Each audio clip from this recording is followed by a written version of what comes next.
Analyzing now. Stand clear. It's your boy Dirtbag Dan, Flatline 3. We out here, Toronto Opera House. We just saw a battle between Rosenberg Raw and Tycoon Tax. Man, what's up with these fucking Canadians? Why were they acting like dicks? I don't know. I think that, it's preference. I think that sometimes when you come out here and you watch these battles, they like to hear more jokes. They like to laugh a lot. They laugh more than they cheer. Yeah. So, I'm not really funny. I don't try to be funny. So, sometimes people laugh, and it's not, anytime they laugh at any bars I say, it's never planned to be that way. Yeah. You know what I mean? But I thought they gave me love in the first round, which I planned on. I had a lot of Canadian references in there, and a lot of towns and, situations that's from Canada. So, I felt like the first round was going exactly how I planned. Second round, talking a little bit, but, I still think I did my thing. In the third round, everybody seen what happened, act like I wasn't up there rapping, but that shit don't bother me, man. I'm out of the country. Just come out here, do my job, do what I do, and yeah, you already know Rosenberg, baby. So, considering that, like going back and looking at it, would you have adjusted your second and third rounds to be more like your first round and like just totally catered to the Canadian audience? I understand you gotta live with the, what the footage is, but it's a balance, right, between making the footage good and making the battle in the building what it is. Just in that being said, like having that forward, being able to look back on it, you think you would have changed your shit up a little bit? Absolutely not. I think I catered to them enough. Like, as far as I put a whole round based on Canadian, Canada, and Toronto references. I put a whole round in there about that. So to go in there, like, I don't want to kiss the crowd. Yeah, did 3 rounds of that shit. I'm not in here to, be anybody's hero. So I did enough. They cheered for that round. Yeah. Which you're thinking like that, well, they cheer for that round, and then not so much the others. So maybe in that aspect, but I just do what I do, man. I don't think I need to change anything. I battle how I battle. The crowd is gonna be the crowd. You can't control them. They paid their money to do whatever the fuck they want to do. So if they want to sit there and act like they didn't hear a hot bar, what am I supposed to do? Go out there and fight everybody? So, I just do what I do. I don't change my style, man. The first round was the first round, second was the second, third was the third. I felt confident in what I had, and I went in there with that. And I felt like I won. So that's what the camera's there for. That's what the camera's there for. He's from Toronto. I'm from fucking Pennsylvania. You expect me to get the love that you know what I'm saying? So I know that the thing about being a professional is understanding that there's a camera rolling. And there's only 800 people here, and there's going to be millions of people looking at hundreds of thousands of people looking at the battle. So they're going to be the judge, not everybody in the room. And at the end of the day, you got to be true to yourself as an American MC. fans also. You got to go do the fucking Rosenberg thing and not whatever Canadian Raw shit. If I came up here and did anything but Rosenberg, I wouldn't be. I'd be doing disjustice to myself. I got you. So I just be myself, man. And originality. It's the best way I can put it. Just original. Expect you know what to expect when Rosenberg comes. That's aggressive bars and and passion, and that's what I do, man. You didn't fuck up at all. Like, even through all the bullshit and even like throughout like the audience having their moments of lapses or whatever, you were about your shit. Definitely bars in there, and I think you were still even getting reactions from the fans that were dedicated and engaged in watching the whole thing. And like you said, the video is gonna fucking speak for itself.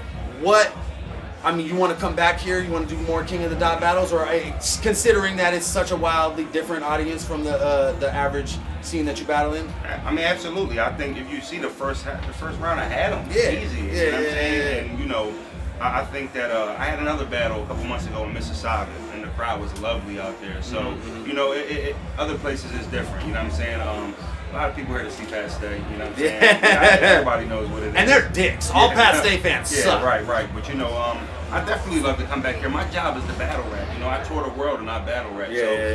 I've been in worse places than this. I did a battle in Jacksonville last week that was 30 times worse than this. So this was nothing. And when I kind of expected, like, I came in here and was like, let's think the worst. They don't react to bars. So I expected that. It was nothing new, you know what I'm saying? But, like I said, I would probably adjust a little bit next time, back to your point, just because the first round was so well compared to the third. The second round was pretty solid too, but the first was just a major drop off for how the crowd reacted to me. At the end of the day, you're not going to change the formula at large.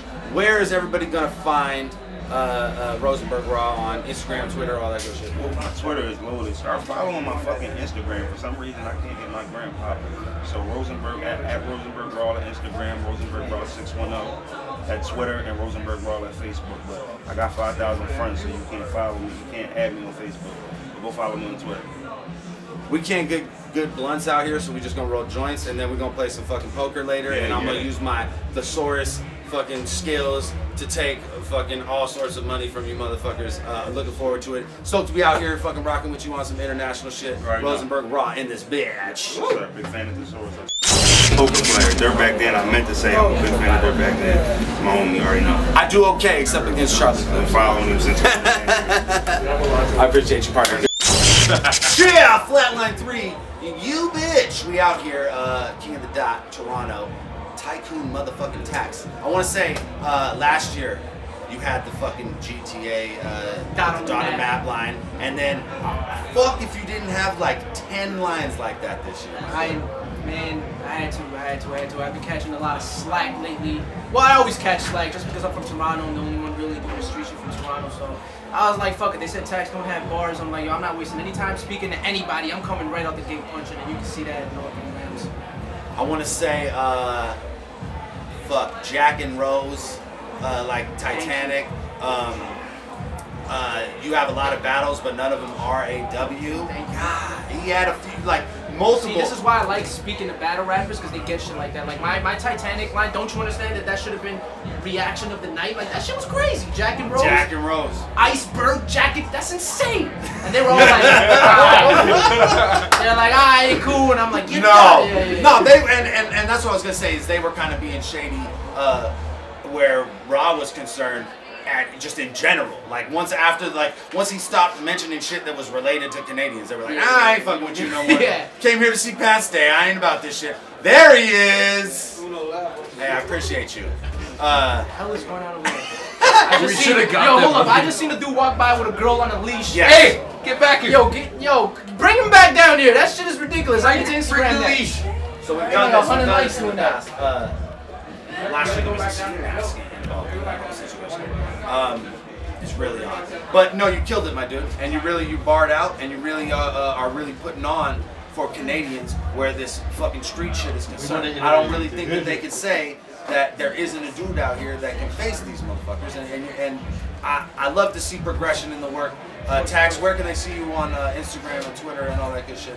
You can see me on Instagram at Tycoon Tax, on Twitter at Tycoon Tax. Like he said, you're right, I'm holding down home turf all day as far as the street shit goes. So you bring him in, I'm gonna knock him down like I've been doing, man. I'm trying to get on Blackout 5 World Dawn, all that shit's gonna be crazy. Tycoon Tax, all West, shout out to Dirtbag Dan. Y'all already know, giving the best interviews in King of the Dot. This shit is what it is, man. Fuck all these niggas.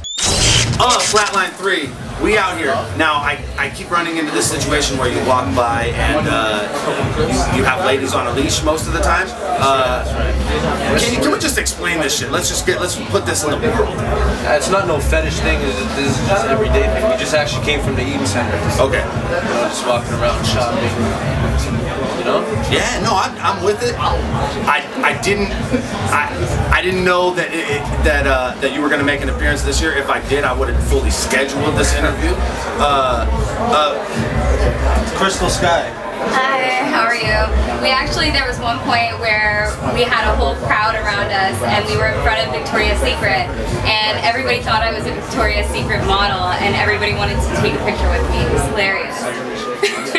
This is just everyday shit at King of the Dot in Toronto. We don't fuck around. We might even just go shopping later. You might catch us at a restaurant. And there might be pretty ladies on leashes. It's just how we rock. That's what it is, man. Midgets, everything. I'm gonna have a whole human centipede coming next time. 12 people. 12-person human centipede. That's what it is, man. Risky risk. Flatline 3, you bitch!